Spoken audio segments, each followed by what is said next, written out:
So, we've officially left the season of hope and joy. I'm sorry. And we have entered the season of resolutions, right? In January, we see sales on gym memberships, myriad advice about the latest healthy eating trends, and yes, higher attendance at church. Many of us take this moment when the calendar swings from one numbered year to the next as a time to reflect on self-improvement, what we might like to accomplish in this coming year, and how we might change our lives for the better. And of course, the reality of life is that nearly all of these resolutions will be abandoned by the end of the month. Those gym membership cards get shoved to the back of your wallet. That healthy eating trend is discovered to be totally bogus. And the church pews start to empty out, all by the time February 1st rolls around. It makes one wonder what use these resolutions have at all. Do we make them simply so that we can feel guilty later about not keeping them? Is that the point of our New Year's resolutions? There are, of course, all kinds of opinions out there about New Year's resolutions. Some will say that it's a really important and thoughtful practice, while others will say that it's a waste of time. Some will say that it's part of our overly achievement-focused society, while others will say that it helps us be intentional in a world that's often moving faster than we can keep up with. Now, I actually think that the process of making resolutions is more useful than the product. There is value in taking this time to reflect on what your life looks like now and how you might like it to look moving forward. Though the changing of the calendar from 2017 to 2018 may be an arbitrary marker, it offers us the opportunity to pause and to consider the shape of our past, our present, and our future. Where have you been? Where are you now? And what's next? For several of the last 8 years, I have spent New Year's Eve with a group of my husband's friends from high school. And a year or two before I joined that group, they started a new tradition. December 30th became the night for an old year's party. The highlight of the evening, in my opinion, is the chance for everyone to sit around and reflect on both the year that we are leaving behind and the year to come. The exact format of this reflection has changed from year to year, but the intention of it remains the same. This year, we each shared the best part of 2017, the worst part of 2017, and our hopes for 2018. That moment of reflecting on the old year and the new is one of the best ways that I've gotten to know the folks in this group. Somehow this arbitrary marker of the turning of the year opens up the space for us to really deeply consider and talk about our lives in ways that we generally don't make time and space for in our daily routines. I always learn something new every year about the people gathered in that room on December 30th. And I nearly always learn something new about myself as well, and how my year really went. Having such space for reflection matters, giving us the chance to pause and reorient if needed, to resist that headlong tumble into the next moment. And so I appreciate the ritual of reflection that the new year makes space for in our lives. But I'm not sure I love resolutions. You may have gotten that by now. I'm not sure I like the way that they set us up for feelings of guilt and failure. I'm not sure that they always add value to our lives. In this month, in which we are exploring what it means to be a people of intention, I wonder what it would be like to shift the focus from resolutions, which tend to be very goal-oriented, to intentions, which tend to be more values-oriented. The reading that Ellen shared talked about considering our priorities. What is it that is really important in our lives? What matters? What are those big rocks that we want to be sure to leave room for in that jar of our lives? Resolutions tend to set specific measurable goals, and it's really easy to tell when you've failed on those goals. Intentions, on the other hand, set you on a particular course, but there's less investment in the exact way that plays out. Setting an intention is about naming something you value and how you hope that value might affect your everyday life. It's not about striving for an exact, perfect way of being. Instead, it's about noticing what it is in life that's important to you and seeking to integrate that value more fully into how you live.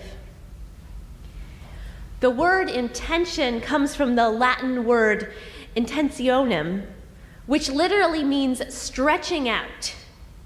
When we set an intention, we are stretching out with our mind, our heart, and our spirit towards something, some value, some idea, some particular part of our life.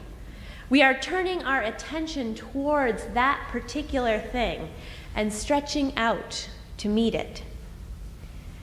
In that way, intentions are both future-oriented and keep us firmly rooted in the present moment. In each moment, we make the choice about how to live out our intentions, how to live out our values in the world. At the same time, the act of living with intention moves us closer to our deepest, truest, best selves. Unlike resolutions, living with intention is not about changing us into someone different or someone better, but living more fully into who we are at our best, who we are when we are living life in a way that aligns with our values. I've been thinking about intention a lot lately as I've been considering what my life will look like in a few short months when I become a parent. There is so much advice out there about all the things that you should decide before a child enters your life, about what parenting style and philosophy you're going to use, what you will and will not allow your child to do or be exposed to, and how to make space in your life for caring for a tiny human. The amount of information and contradictory advice out there is completely overwhelming, especially for a perfectionist who thrives off plans like me. And nearly all of this advice is framed in the way of resolutions, as strict goals. I will breastfeed until the baby is 1 exactly. I won't ever let the kid cry for more than 5 minutes. My kid will always sleep in their own bed. It's the parents that are laughing, right? Such hard and fast goals make parenting seem almost like a competition. In the same way that New Year's resolutions sometimes feel like they turn life into a competition. It's like the question being asked is not, how do you want to raise your child, but rather, how are you going to be the very best of all the parents? Here's the thing. I am not a parent yet, but I've spent enough time around babies and children to know that they make life a lot more complicated and unpredictable than any of those hard and fast goals can accommodate for. Am I right, parents? Thank you. And always striving to be the very best parent may not actually be the most healthy way to raise a child or live one's life. If my kid is one of those who really struggles with sleep, I'm pretty sure that there are things that I never thought I would ever do that I will do to try to get them to sleep for a few minutes, right? And feeling like a failure for that isn't going to help anyone, especially not me. And I think you could say the same of life more generally. Life is a lot more unpredictable and complicated than any of our hard and fast resolutions make space for. And striving to be the very best is not always the healthiest way to live. Several years ago, I remember saying at the beginning of the year that I was going to do some ballet at home, a few days every week. 3 weeks into that year, at a ballet class, I sprained my foot really badly and wasn't going to be doing ballet anywhere. My resolution couldn't adapt to real life, and so I just ended up feeling guilty and disappointed for something that wasn't really my fault. And it didn't help anyone, including me. So as I've been thinking about how I want to be as a parent, I've been trying to reframe everything into intentions. It's helpful that thinking about intention for thinking about this month has been with me. Instead of asking, how am I going to handle these specific situations, or setting up rules for myself, I've been trying to consider what feels really important to me about how I parent. What are the values I hope to embody? What are the things I hope my child will learn as she grows? What really matters? Instead of trying to fill my jar with the minute details first, those rainbow-colored little pebbles, I am trying to make space to figure out what my core values are. What are the big rocks that need to go in there first? Things like, I want my child to feel loved. And I want my child to grow up to be independent and think for themselves.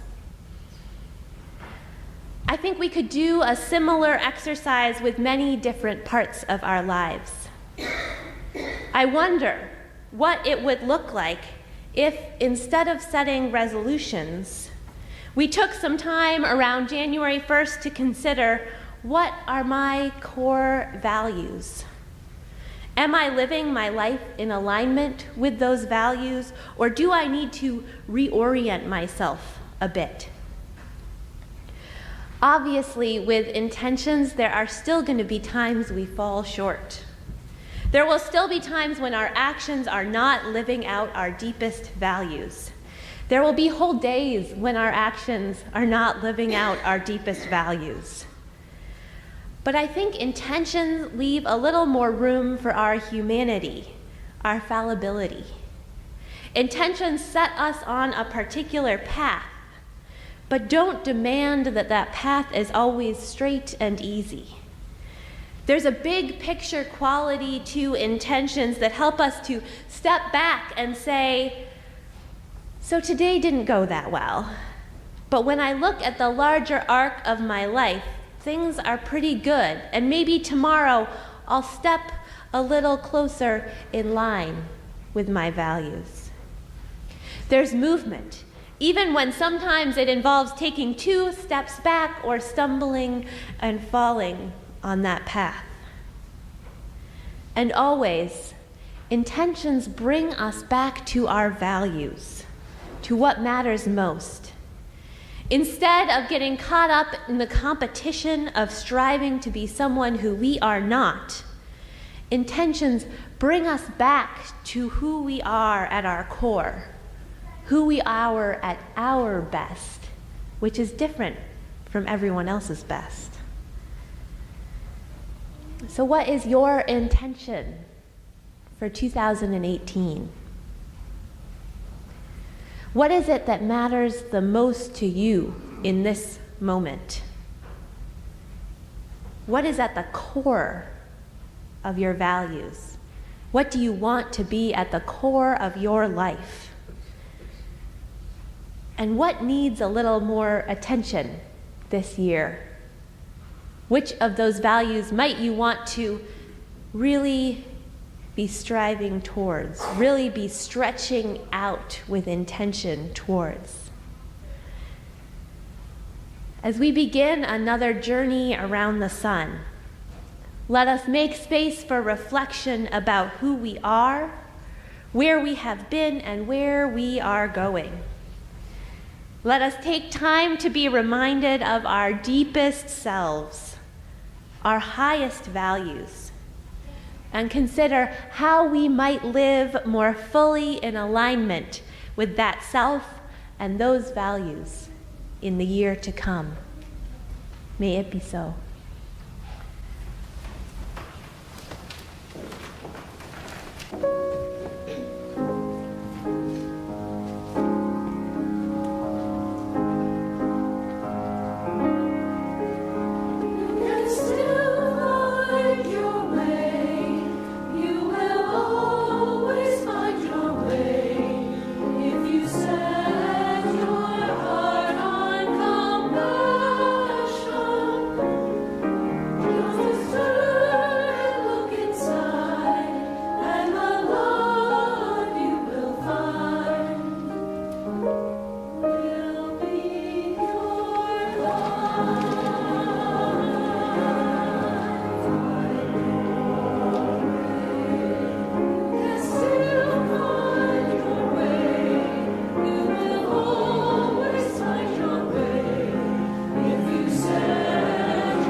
Will